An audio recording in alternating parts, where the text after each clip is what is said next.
আসসালামু আলাইকুম। মধুমালার ছোট্ট কুটিরে সবাইকে জানাচ্ছি অনেক অনেক শুভেচ্ছা। কেমন আছেন সবাই? যাই হোক, কথা না বাড়িয়ে শুরু করি। আজকে যে বিষয়টা আলোচনা করব, তার মধ্যে অনেক কিছু শেখার আছে। সত্যি কথা বলতে কি, চোখ কান এবং হৃদয় দিয়ে আমার কথাগুলো যদি শোনেন, অবশ্যই উপলব্ধি করতে পারবেন আমার কথা দ্বারা। বর্তমানের ছেলেমেয়েরা অনেক কিছু বুঝতে পারবে এর থেকে। যেমন, যে বিষয়টা জীবনে অনেক ঘটনা ঘটছে, তারপরে যে বিষয়টা এখন আলোচনা করব সেটা হচ্ছে, তখন আমার মেয়েটা আমার পেটে। তো এর আগের একটা ঘটনা বলেছিলাম যে আমার ভাসুর এরকম সে আমাকে যখন ঢাকা থেকে গ্রামে নিয়ে যায়, তখন ওই গাড়িতে যে কয় টাকা খরচ করছে উনি আস্তে আস্তে সব টাকাগুলো হিসাব করে রাখছে এবং নিয়ে গেছে। তো এখন একদিন করলো কি, আমার বাবারে ফোন দিলাম যে, আব্বা, আমাদের বাড়ি থেকে আমার হাজবেন্ডকে একটা আংটি দিছিল। তো ওই আংটিটা মেজো ভাসুরকে নিয়ে গেছে, আব্বা আপনি কিছু টাকা পাঠান। তো আব্বা আমার সাথে সাথে তখন বিকাশে আমার জন্য ১,৫০০ টাকা পাঠাইলো। ২০০৪-এর ঘটনা বা ৫-এর ঘটনা। তো টাকা পাঠানোর পরে ওই আংটিটা আনার জন্য আমি ওনার কাছে যাই। গিয়ে বলতেছি, মেজো ভাই, আমার ওরা মানে আমার হাজবেন্ডের আংটিটা কোথায়? আপনার ভাইয়ের আংটিটা কোথায়? আংটি নাই, আংটি দিয়া আংটি মালিক নেই, আংটি হারাই গেছে। উল্টাপাল্টা আর কি, আংটি দেওয়া যাবে না, আংটি হাতছাড়া হয়ে গেছে। কিন্তু আংটিটা তার কাছে, সোনার আংটি ওনার কাছেই রাখছে। তো আমি আমি বলি কি, দেখেন আপনি তো ১২০০ টাকা পান, আমি ১৫০০ টাকা আনছি, আপনি ই করেন, আংটিটা ফেরত দেন আমার। এটা ওর বিয়ের আংটি, আংটিটা ফেরত দেন। বলে যে না, আংটি নাই। তারপর আমি বললাম যে ঠিক আছে, আপনি কি ভাই নাকি কসাই সামান্য আংটির জন্য? একটু পরে তো চলে আসছি। আমার হাজবেন্ডও সাথে ছিল। সব জায়গায় উনি দাঁড়াই থাকতো আর আমার দিয়ে কথা বলা হইতো। এটা আমি এখন উপলব্ধি করতে পারতেছি। মানে সে ভালো থাকতো, আমাকে খারাপ করতো। আংটিটা আনার পরে যখন আনতে যাই, উনি আর আংটিটা আমারে দিল না। কি দেবে আংটিটা? আমি ওই কথাটা বলে যখন চলে আসি, বাসায় আসার পরে আমি আমার হাজবেন্ডকে খাবার দিতেছি আর বলতেছি কি, দেখবা তোমার মা আসবে। আমার হাজবেন্ড আমার উপর রাইগা মাইগা, হ্যাঁ আমার মা আসবে, তুমি কিছু হেরি আন্দাজে কথা বলো। এর ভিতর ভাত খাওয়া শেষ হয় নাই, ওনার ভাই আসছে, এসে বলতেছে, এই মায়া আইছে, মায়া আইতেছে, বিকালে তোরে বড় ভাইয়ের বাসায় যাইতে বলছে। আর আমি হাসতেছি, আমি বলি, কি কাজ হইলো? তোমার মা তাহলে আসছে, তাই না? এখন আমার হাজবেন্ড আর ভালো মন্দ কোনো কথা বলে না। তো এক পর্যায়ে বিকাল বেলা যখন যাবে, এখন আমি বলতেছি যে তোমার মা আসছে না, আমার যাইতে হবে। তখন কাজী ফার্মে চাকরি করে। আমার যাইতে হবে। আমি যে কি, তোমার মা যেহেতু আসছে আমিও যাব। আমি তো জানি যে ওইখানে এখন কিছু একটা কথাবার্তা, ওলট পালট, কান পড়া মিষ্টি মন্ত্রণা এগুলা দেবে, আমি জানতাম। কারণ আমার হাজবেন্ড বলতেছে না, তুমি যাইতে পারবা না। আমি বলি না, আমি যাব।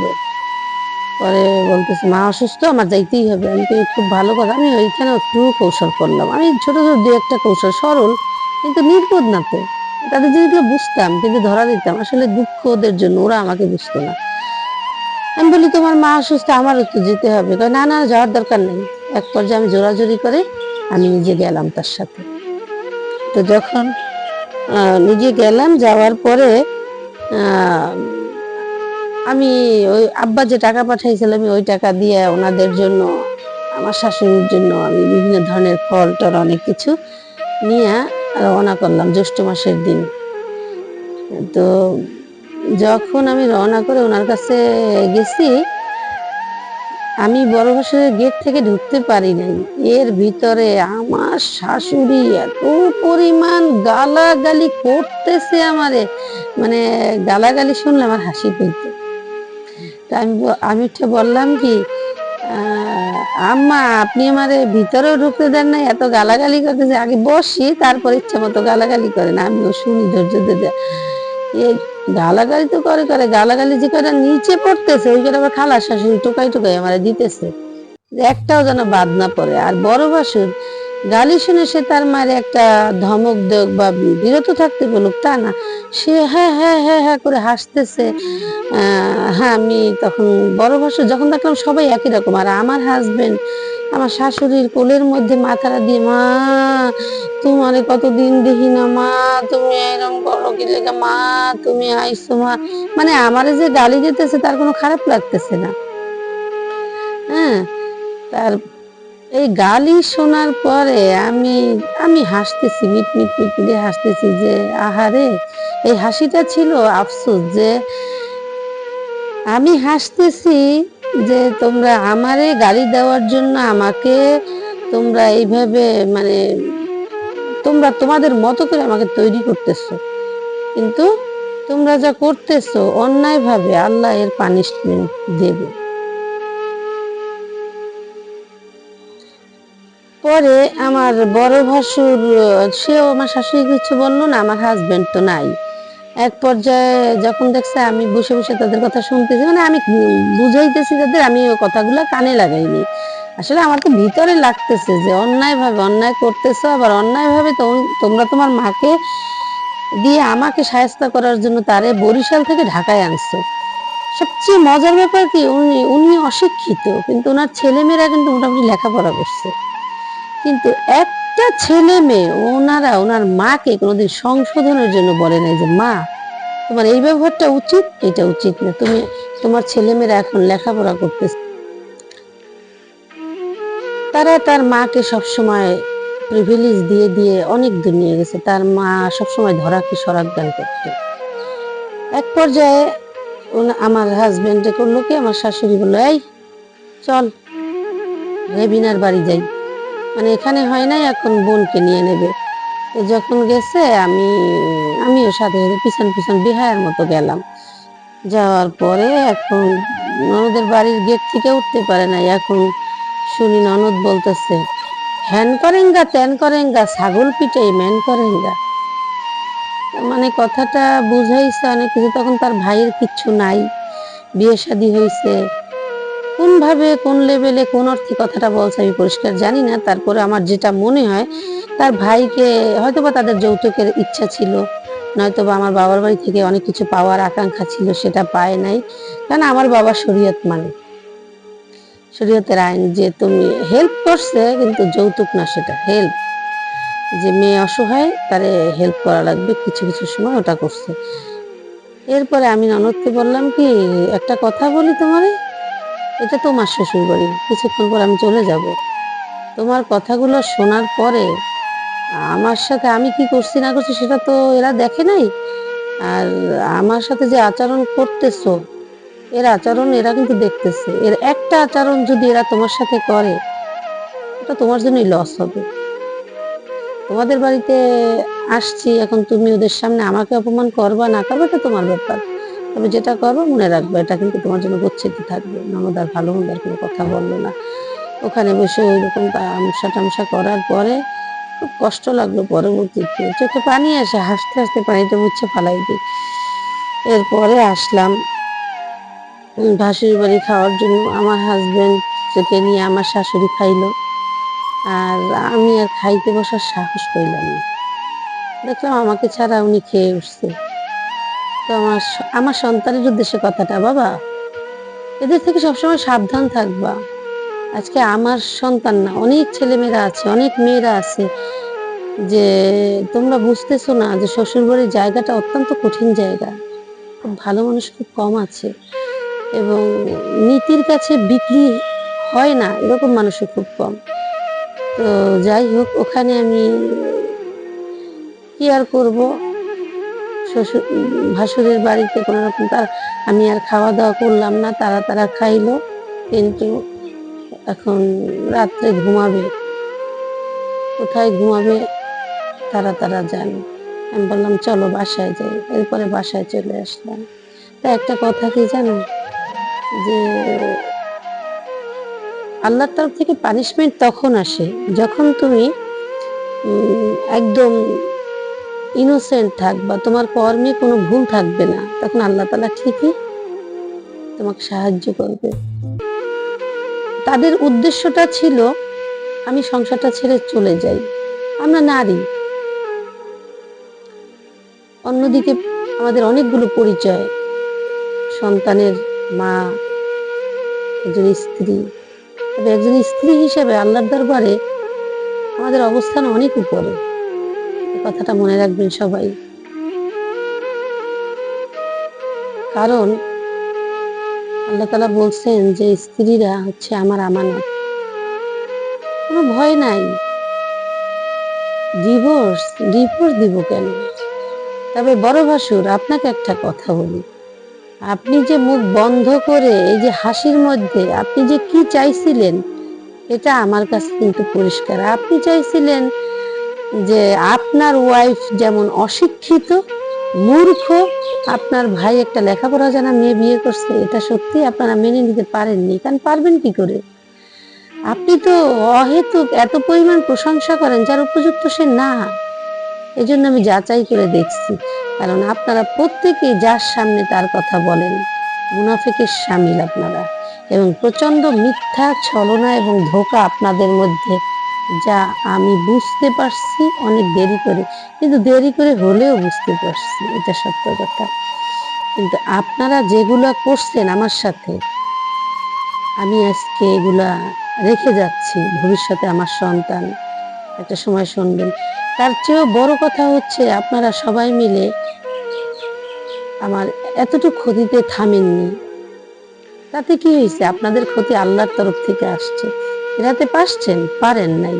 কিন্তু আমার না হয় সামান্য কিছু ক্ষতি হইল, আপনাদের অনেক বড় বড় ক্ষতি হবে, চোখ থাকতেও দেখবেন না। আপনারা আপনার ভাইকে উস্কানি দিচ্ছেন, আপনার মাকে অন্যায় থেকে থামাইতে পারেন নাই, তাহলে কি এলেনদার আপনারা? আপনি যদি অন্যায় ফেরাতে না পারেন, শিক্ষিত মানুষ হয়ে যদি একটা অন্যায়কে দিন দিন বাড়তে দেন, আমি তো আপনাদের মানুষের মধ্যে ধরি না। আপনাদের মতো অনেক মানুষ, অগণিত মানুষ এই সমাজে বসবাস করে, আর এর শিকার হয় কারা জানেন? আমার মতো নিরীহ যারা। কিন্তু হ্যাঁ, সরল ছিলাম, এখন আর সরল নাই। এখন এত বছর পরে হলেও আপনাদের বুঝ ব্যবস্থাগুলো আমার কাছে পরিষ্কার হয়ে গেছে। কেন করছিলেন আপনারা? কেন আপনার মাকে এই অন্যায়গুলো থেকে ফিরান নাই আপনারা? আরো একটা কাজ করছেন আপনারা, যেদিন টাকা নিয়ে আপনাদের বাসায় যাই, আপনারা আমাকে কি করলেন? আমার হাজবেন্ডকে, আপনার বরিশাল থেকে বলি আপনাদের বাসায় আসতেছি, আমাদের জন্য আপনারা একটু তরকারির ব্যবস্থা করেন নাই ভাত খাওয়ার জন্য। কারণ একটা পেঁয়াজ ছাড়া ডিম, সেটা ভাবছেন আমি খেতে পারি না, আমার একটা বাচ্চা 3টা দিনের আমি না ক্ষুধার্ত ছিলাম, কিন্তু খাবারটা আপনাদের এত অভাব ছিল। বাড়িওয়ালা আপনি, তাই না? আসলে বাড়িওয়ালা থাকলে কি হয়, মানসিকতা আসল। আর এই মানসিকতার আপনাদের অনেক অভাব, যে অভাবের কারণে আপনারা নিজেদের কর্মের কারণে আপনারা আমার কাছে আসতে পারেন না, এখানে আমার কোনো হাত নাই। আপনারা আরো কি করছেন? আপনাদের বাসায় যখন গেলাম, আপনার মাকে সারা দিন রাত্র বরিশাল গেলাম, টাকাটা নিয়ে আসলাম, আসার পরে যখন আমি আপনাদের বাড়িতে ঢুকলাম, গালাগালি শুনলাম। ঘুমানোর সময় করলো কি করলেন? ঘুমানোর সময় আমার হাজবেন্ডকে নিয়ে আপনার মা, মানে তার ছেলেকে নিয়ে আর এক বাসায় চলে গেল। এখন আমাকে দিল কার বিছনায়? মজার একটা ঘটনা বলি দর্শক, ভাসুরের বিছানে আমাকে শুইতে দিল আমার শাশুড়ি, বড় ভাসুরের বিছান। আমার ভাসুরের বউকে নিচে ঘুমাইতে দিয়ে আমাকে করলো কি, সে খাটের উপর তার আমার জায়গাটা দিচ্ছে। আর আমি এখন জিজ্ঞেস করতেছি আমার ভাসুর ওয়াইফকে, আমার শাশুড়ি কই, আপনার দেবর কই? বলে যে ওই বাড়িতে গেছে, সুমনদের বাড়ি, রানীগঞ্জে সুমনদের বাড়ি আছে, এখানে সুমনের বাড়ি ঘুমাইতে গেছে। তো আমি যখন গেলাম, গিয়ে দেখলাম যে আমার শাশুড়ি, সুমনের মা এক বিছানে, আর আমার হাজবেন্ড তার মেজো ভাইয়ের মেয়ে, 12-13 বছরের মেয়েকে নিয়ে এক বিছানে ঘুমানো। আমি গিয়ে বলতেছে কি, যখন ঢুকছি দরজা থেকে, ওই অবস্থা দেখে আমি আর বিছনায় শুইনি, শুধু মেয়েটাকে শুয়ে চলে গেলাম। যাওয়ার পরে আমি গিয়ে বললাম যে কি ব্যাপার, ওঠো। আমার শাশুড়ি এমন করতেছে, দোহাই আল্লাহ, দোহাই রসুলের, দোহাই ওয়াজ করে দিয়ে। হ্যাঁ আম্মা, যাদের দোহাই দিচ্ছেন তারা পুরো ঘটনাটার সাথে এখন যুক্ত। কারণ আপনি মনের অজান্তে তাদের ডাকলেও তারা হাজির নাজির।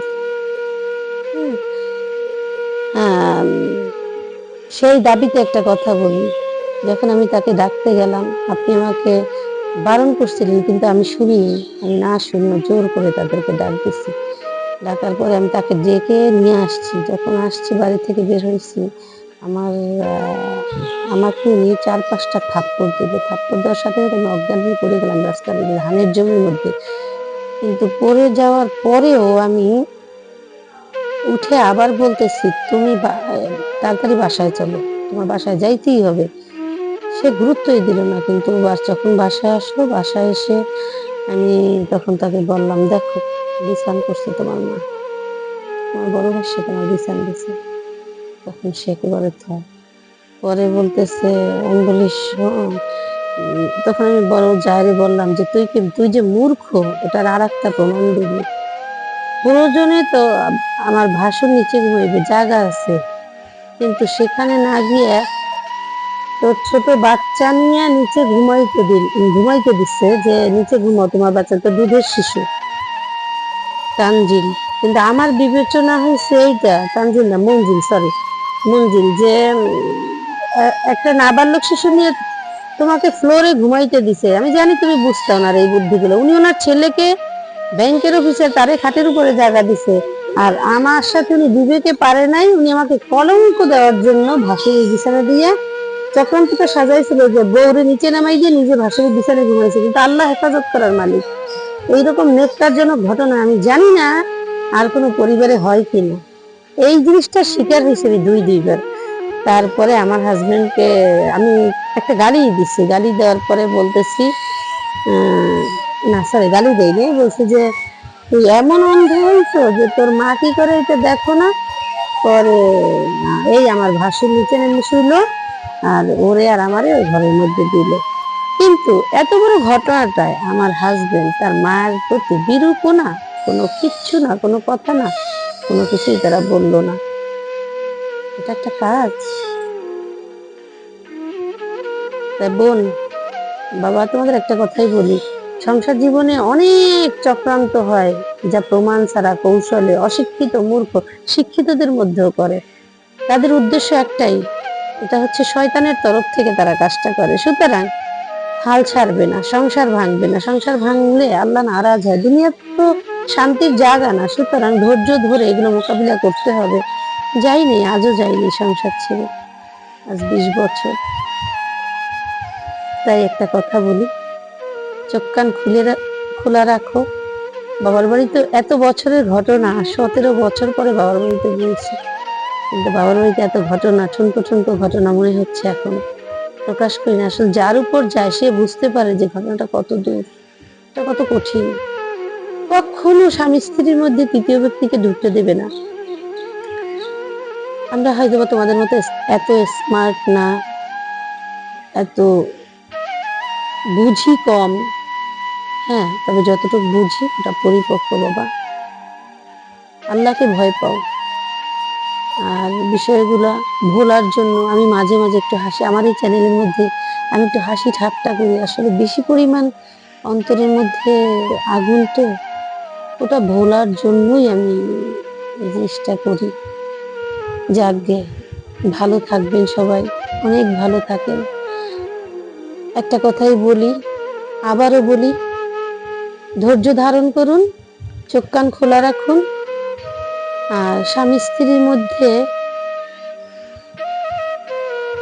একমাত্র ইবলিস দূরত্ব তৈরি করে, ওটা থেকে হেফাজতে থাকুন, এ দোয়াই করি। আর স্বামী স্ত্রীর অন্তরে আল্লাহ তাআলা গভীর প্রেম দিক এবং তাদের আত্মা যারা অশান্তিতে আছেন প্রশান্তি দান করুন। আবারও বলি, ভালো থাকবেন, অনেক ভালো থাকবেন, পাশেই থাকবেন। চ্যানেলটি সাবস্ক্রাইব করে দেবেন, লাইক কমেন্ট শেয়ার করবেন সবার জন্য। আবারও অনেক অনেক দোয়া এবং ধন্যবাদ। আল্লাহ হাফেজ। পরবর্তী ভিডিও অপেক্ষায় থাকবেন।